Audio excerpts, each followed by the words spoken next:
एक किसान का संघर्ष। रामलाल एक किसान था। वो राजस्थान में रहता था। उसकी जमीन सूखी और बंजर थी। सूरज बेरहमी से चमकता था। बारिश उसके गांव में एक दुर्लभ मेहमान थी। रामलाल कड़ी मेहनत करता था। वो दिन रात मेहनत करता था। उसने अपना खून पसीना जमीन में बहाया, लेकिन उसकी फसलें मुरझा गईं और मर गईं।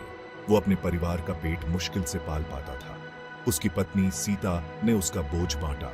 उसने उसके साथ अथक परिश्रम किया। उनके बच्चे, जो समझने के लिए बहुत छोटे थे, धूल में खेलते थे। उनकी हंसी रामलाल के संघर्षों की एक दर्दनाक याद दिलाती थी। उम्मीद की किरण। एक दिन एक साथी किसान मोहन मिलने आया। मोहन शहर गया था। उसने एक खबर सुनी थी। सरकार ने एक नई योजना शुरू की थी। यह रामलाल जैसे किसानों के लिए था। इसमें उनकी प्यासी जमीन को पानी देने का वादा किया गया था। रामलाल ने ध्यान से सुना। क्या यह सच हो सकता है? क्या उनके दुखों से निकलने का कोई रास्ता हो सकता है? मोहन ने उसे योजना के बारे में विस्तार से बताया। इसमें दूर नदी से पानी लाने के लिए एक नहर का निर्माण शामिल था। सरकार धन और संसाधन उपलब्ध कराएगी।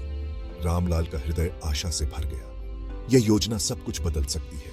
वो अपनी जमीन की सिंचाई कर सकता था, वो फसल उगा सकता था और अपने परिवार का भरण पोषण कर सकता था। उसने मोहन को बहुत बहुत धन्यवाद दिया। पहल करना। रामलाल ने एक्शन लेने का फैसला किया। वो ग्राम प्रधान के पास गया। उसने उसे योजना के बारे में बताया। उसने उससे इसके लिए आवेदन करने का आग्रह किया। ग्राम प्रधान एक आलसी आदमी था। उसे किसानों की मदद करने में कोई दिलचस्पी नहीं थी, लेकिन रामलाल अड़े रहे। वो दूसरे किसानों को इकट्ठा किया। वे सब मिलकर प्रधान के पास गए। उन्होंने उससे कार्य करने की विनती की। अंत में प्रधान मान गया।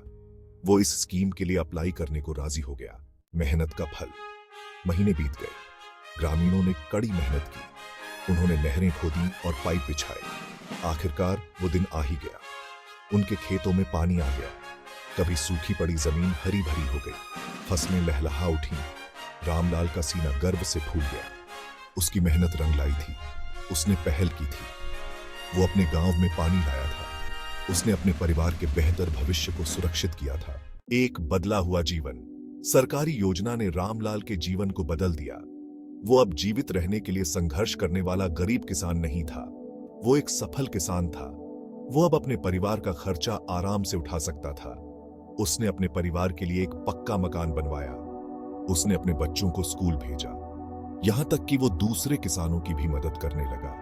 उसने उन्हें सरकारी योजना के बारे में बताया। उसने उन्हें पहल करने के लिए प्रोत्साहित किया। सभी के लिए एक सबक। रामलाल की कहानी एक प्रेरणा है। यह हमें सरकारी योजनाओं के महत्व को सिखाती है। यह किसानों को सक्रिय होने की आवश्यकता पर भी प्रकाश डालता है।